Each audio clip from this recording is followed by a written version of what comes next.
In this guide, I'm going to show you how you can refresh aftermarket cars here in Forza Horizon 6. Before we do get into this guide, make sure to like the video and subscribe to the channel with all notifications on. It really does help the channel and it lets us know that you want more content like this. We'd greatly appreciate it. And if at any point throughout this guide you did have any questions, just ask them down in the comment section below and we can help you out further. I'm going to be doing my best to reply to every single comment down there. Now, first things first, go ahead and find yourself an aftermarket car. You have two different options for this, by the way. The first option is very boring. You just have to wait about 15 to 20 minutes, and after some time, the game's going to refresh the aftermarket car list on its own.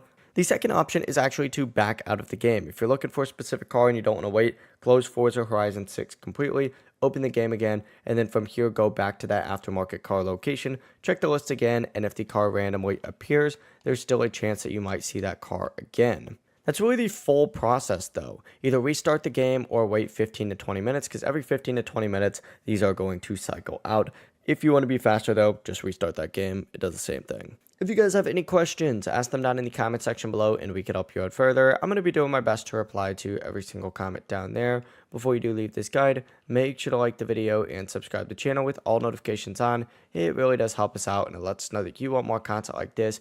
We'd greatly appreciate it. And if at any point throughout this guide, once again, you had any questions, ask them down in the comment section below. Have a great rest of your day though. Peace.